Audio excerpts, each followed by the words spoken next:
அவருக்கு 5 அடி தள்ளி உட்கார்ந்து அவர் குருவாகவும் இந்த குழந்தை மாணவராகவும் படிக்க சொல்லுங்க. அந்த குழந்தை வரக்கூடிய பரீட்சையில ஃபர்ஸ்ட் கிளாஸா பாஸ் ஆயிடும். எப்படி?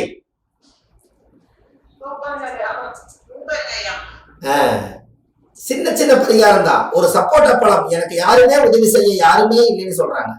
ஒரு சப்போட்டா பழத்தை வாங்கி இனிமேலாவது எனக்கு ஒரு உதவி கிடைக்குன்னு ஒரு இல்லாத உங்களுக்கு வயிறார பசியோட இருக்கிறவங்களுக்கு ஒரு சப்போட்டா பழத்தை வாங்கி அவருக்கு தானமா கொடுங்க. அன்னையிலிருந்து உங்களுக்கு சப்போர்ட் கிடைக்கும். எப்படி? எல்லாத்துலயும் பழத்துல பூரா பரிகாரம் இருக்குது. நீங்க கவலையப்படாதீங்க. எலுமிச்சம்பழத்தை அறுத்து வச்சு ஒரு கெமிக்கலான குங்குமத்தை தொடவி திஷ்டி வச்சு நீங்க வைக்கிறத விட சிவப்பு கொய்யா பழத்தவே அறுத்து வச்சுட்டு போயிடலாமே.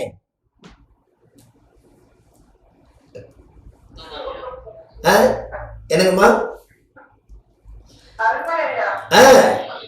ஒரு எலுமிச்சை பழத்தை அறுக்குறீங்க, கெமிக்கல் ஒரு குங்குமம், அந்த குங்குமத்தை தொடர்ந்து ரத்த மாதிரி இருக்குதுன்னு நினைச்சு நீங்க வைக்கிறீங்க. இது எல்லாருமே உலகம் பூரா வைக்குது.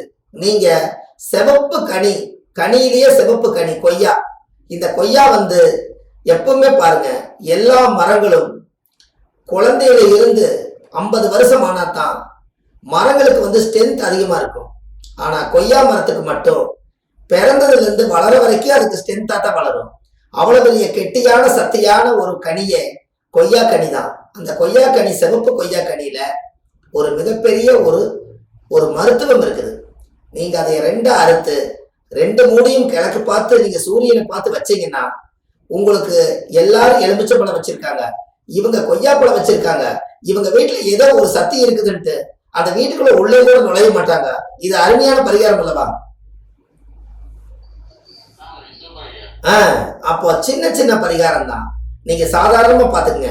உங்களை யாராவது எதிர்த்து பேசுறாங்களா, உங்களை யாராவது ரொம்ப துடிச்சல பேசுறாங்களா, காலையில கருங்கல்ல சுத்தியில உடைச்சிட்டு போய் ஆபீஸ்ல உட்காருங்க. அன்னைக்கு ஒரு நாள் உங்களை யாரும் பேச மாட்டாங்க.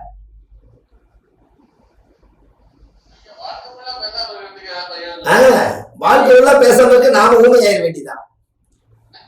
ஐயா, வாழ்க்கை பூரா பேசுற தங்க வாழ்க்கை. அதாவது எப்படின்னா, ஒரு டெத் எண்டுக்கே போகாதீங்க. நம்மளுக்கு மண்ணு கல்லா மாற 5000 வருஷம் ஆகும், 5 லட்சம் வருஷம் ஆகும். மண்ணு கல்லா மாற 5 லட்சம் வருஷம் ஆகும். 5 லட்சம் வருஷமா ஒரு கல்லு உருவாகி இருக்கிறத ஒரு கல்லு மேல வச்சு ஒரு சுத்தியில எடுத்து உடைச்சிங்கன்னா 5 லட்சம் வருஷமா உயிர் வாழ்ந்த அந்த கல்லுக்கு உயிர் போயிருமா? அப்ப நீங்க ஜெயிச்சிட்டீங்க. நீங்க கல்லு தோத்துருச்சு. அதனாலதான் நீங்க கருங்கல்ல காலையில உடைச்சு பாருங்க, யாரும் உங்ககிட்ட எதிர்த்து பேச மாட்டாங்க. நம்ம கிட்ட இங்கிருந்து பஸ் ஏறி போய் ஓனர் சத்தம் போடுவாருன்னு, எப்ப போனாலும் 10 நிமிஷம் 1/4 மணி நேரம் லேட் ஆகி போனா அவர் சத்தம் போடுவாரு. இதை சொன்னாரு, இந்த ஓனருக்கு ஏதாவது வாய் அடிக்கிறதுக்கு ஏதாவது வழி சொல்லுங்கன்னாரு. நாம ஜோசியர் தான், தப்பானதெல்லாம் பட மாட்டேங்க, ஒரு பரிகாரம் சொல்ற கேளுங்கன்னாரு. ஒரு கருங்கல்ல காலையில சுத்தியில உடைச்சிட்டு போங்க, அப்புறம் எப்படி இருக்குன்னு பாருங்க. ஒரு 4 நாள் உடைச்சிட்டு போனாரு. 5வது நாள் லேட்டானாலும் பரவாயில்ல தம்பி, வரும்போது ஒரு காப்பி ஆரி பவுன்ல வாங்கிட்டு வந்துருந்தாரு. அப்ப என்ன வேலை செய்யுதுன்னா, அவரு கல்ல உடைக்கல, நீங்க கல்ல உடைச்சுக்கிறீங்க. அப்ப உடைச்சவர்தான் ஜெயிச்சிட்டாரு. அதனால இதெல்லாம் அருமையான ரகசிய பரிகாரம். நீங்க என்ன பண்ணிட்டு வந்துக்கிறீங்கன்னு மத்தவங்களுக்கு தெரியாது. இத ஒரு இடத்துல யார் எதிர்த்து பேசுறாங்களோ அவங்களுக்கெல்லாம் இதை நீங்க செய்யுங்க.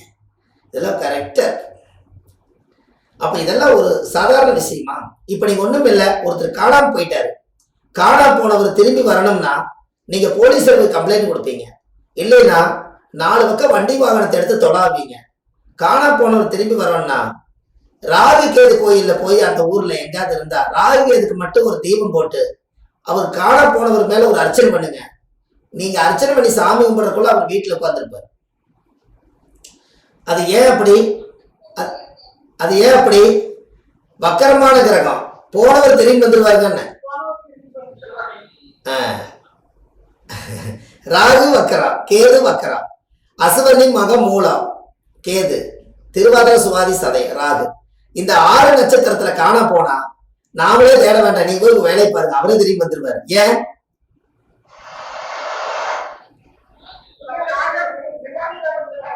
அவ்வளவுதான், பாத்துக்கங்க, முடிஞ்சு போச்சா? அப்படி இல்லைனாலும் ஹலோ, ஆமா, அது அப்புறம் சொல்றேன், அந்த பரிகாரம் அப்புறம் சொல்றேன். காணா போனதுக்கு ஒண்ணு போயிடாதீங்க, அதுதான் உங்களுக்கு எடுத்துக்க முடியாது. ராகு கேது அது அப்புறம் பாத்துக்கலாம். ராகு எதுக்கு முழுமை அடைஞ்சிருங்க, பரிகாரத்தை முழுமை அடைஞ்சிருங்க. ஒருத்தர் காணாம போயிட்டாங்கன்னா ராகு கேது நட்சத்திரங்கள் ஏன் நம்ம வந்து எடுத்தோம் அப்படின்னா, ஒரு பொருளை திருப்பி தருவது ராகு. நல்லா பாத்துங்க, ராகு கேது நட்சத்திரங்கள் எல்லாமே பாருங்க, எல்லாமே பின்னோக்கி இருக்குது. யாராவது கேது திசை நடந்தா விநாயகர் கோயில்ல போய் முன்னாடி வைக்காதீங்க தெய்வத்தை, பின்னாடி வைங்க. என்ன எப்படி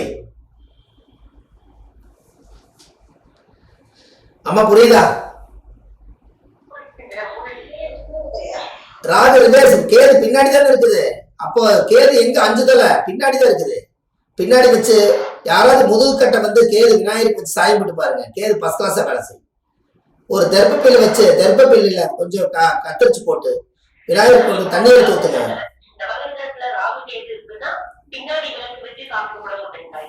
ராகு கேது நவகிரகத்தை போய் விட்டுருங்கம்மா.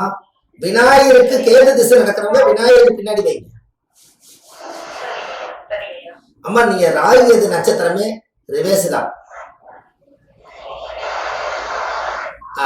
அப்போ கொஞ்சம் வீட்டுல போடுங்கம்மா, ரொம்ப சவுண்டா இருக்கு. அதாவது அந்த ஜாதகத்துல அந்த காலத்துல நீங்க நல்லா யோசிச்சு பாருங்க, சின்ன சின்ன எளிமையான பரிகாரங்கள் எல்லாம் அந்த காலத்துல இருந்திருக்கு. பாருங்க, புதனும் சனி, புதனும் சனின்னு தெரியுதா? புரியுதம்மா? அம்மா கேக்குதா? புதன் சனினா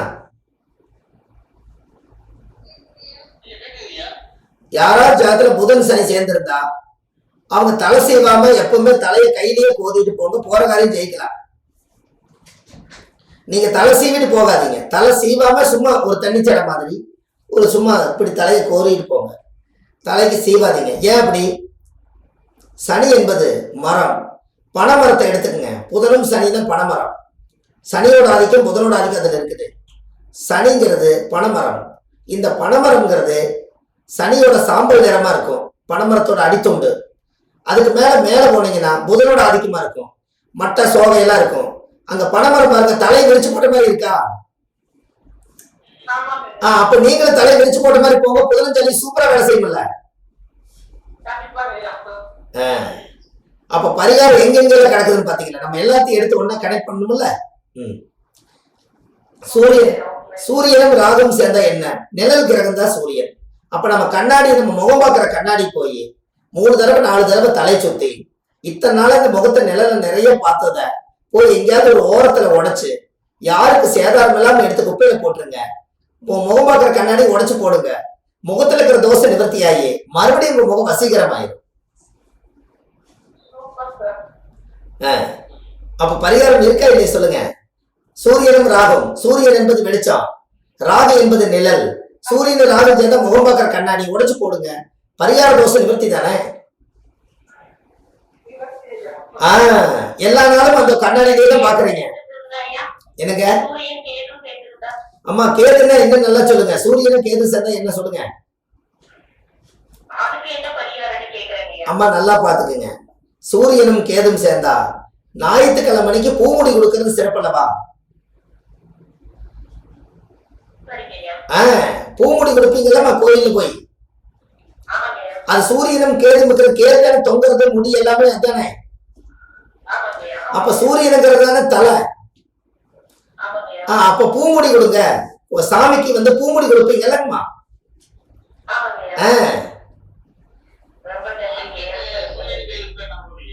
என்னங்க ஐயா? ஐயா அவங்க முட்டை அடிச்சுக்கலாமா? இது என்ன பிரச்சனை? ஐயா நல்லா தெரிஞ்சுங்க, கேது திசை யாராவது நடந்தா, கேது திசை எத்தனை வருஷங்க? 7 வருஷம். 7 வருஷம் 7 தேங்காய். சார் 7 தேங்காய் வாங்கி குடுமை பிச்சு 7 பேருக்கு கோயில் வாசல தானம் கொடுங்க. அதாவது முடி வந்து சிவனோட முடி வந்து குடுமை பிச்சுட்டீங்கன்னா கேதா மாறிடுமல்ல. 7 தேங்காய் கொடுத்துட்டு வாங்கன்னு. கேதுன்னா முடி, இதோட முடி அவ்வளவுதான் முடிஞ்சது. குடுமை பிச்சீங்கன்னா என்ன ஆகும் சார்?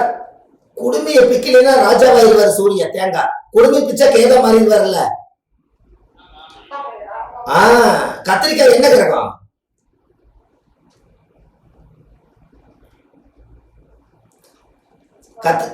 கத்திரிக்காய் சூரியன். ஏன் அப்படின்னா சூரியன் ராஜா, ராஜாவோட தலையில என்ன இருக்குது? கத்திரிக்காய் தலையில என்ன இருக்குது? புடிங்க அப்படி பாயிண்ட. அம்மா கரெக்டா? அப்போ நமக்கு சூரிய தோசை நிவர்த்தி ஆகணும்னா அப்ப சூரியன் தான் கத்திரிக்காய்னா அப்ப கத்திரிக்காய் குழம்பு வச்சு யாசகம் வாங்கி சாப்பிட்றவங்களுக்கு வயிறார வீட்டுல கூட்டிட்டு வந்து கத்திரிக்காய் குழம்பு வச்சு அவங்களுக்கு சாப்பாடு ஞாயிற்றுக்கிழமை மணிக்கு நீங்க போட்டீங்கன்னா உங்களுக்கு சூரிய தோசை நிவர்த்தி ஆகும் இல்லம்மா?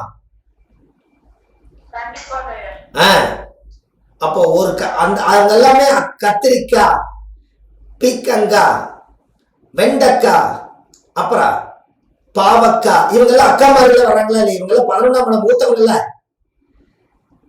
அவங்க எல்லாம் இப்போ யாசகம் வாங்குறவங்க எல்லாம் மூத்தவங்க தானே, சன்னியாசிகள். அவங்களை கூட்டிட்டு வந்து மூத்தவங்களுக்கு சாப்பாடு போடுங்களே. எனக்கு வெண்டைக்காய், கத்திரிக்காய், பீக்கங்காய், இவங்க எல்லாம் அக்கா மாதிரி தானே. இதுல நீங்க பிரிங்க, ரகத்தெல்லாம் பிரிங்க சார். சாதாரணமா வாழைக்காய்னு சொல்றீங்க இல்லைங்களா? வாழை மரத்தை ஒரு கல்யாணம் ஆகிற பொண்ணு, வாழைய கல்யாணம் ஆகாதவங்க நீங்க ஒரு ஈனாத வாழைக்கண்ணு வாங்கி கொண்டு போய் நீங்க ஒரு கோயில்ல கொண்டு போய் வாழைக்கண்ணு வச்சு நீங்க அவங்கள தண்ணி ஊத்திட்டு வைக்க தண்ணி வைக்க சொல்லுங்க, தண்ணி ஊத்த சொல்லுங்க. ஒரு 2-3-4 நாளைக்கு தண்ணி ஊத்துக்கு அதுக்கு உயிர் வந்துடும். அதுக்கப்புறம் வாழையை வெட்டினாலும் வெட்ட தலையும். அதனால கொண்டு போய் அந்த வாழையை கொண்டு போய் அவங்க கோயில வைக்க சொல்லுங்க. வாழை வச்சீங்கன்னா என்ன ஆகும் அப்படின்னா அது அது அது வளர்ந்து அது அது பழமாகி சாப்பிட்டு அபிஷேகம் கோயிலுக்கெல்லாம் போகும். ஆனா நான் வைக்க சொன்னது என்னன்னா வாழவைன்னு சொன்னோம். வாழவை வாழவை நீ வாழவை எப்படி? வாழவை அவங்கள வாழவை அவங்கள வாழவை நீ வாழவை பிரிக்காத நீ வாழவை அப்படின்னாங்க. ஒரு கன்னி பெண்ணாக்குறவங்க எல்லாம் அதனாலதான் அந்த காலத்துல தாரதோஷம் இருந்ததுனாலதான் அந்த அந்த வாழைக்கு வந்து ஈனாத வாழைக்கு தாலி கட்டி அதை கட் பண்ணதுக்கு காரணமே அந்த வாழ்க்கை அந்த தோஷம் போகட்டுங்கிறதுக்காகத்தான். நீங்க அதுவே செய்ய வேண்டாம். வாழவை சார். நீங்க இப்ப மார்க்கெட்ல போனீங்கன்னா எல்லா பொருளுமே விலை கேட்டா கம்மியா கொடுக்க மாட்டேங்கிறாங்க. சொன்ன விலைக்கே கொடுக்குறாங்கிறீங்க. கொஞ்சமாவது குறைக்கணும்னா முதல் போனோன்னே இந்த வாழைப்பழ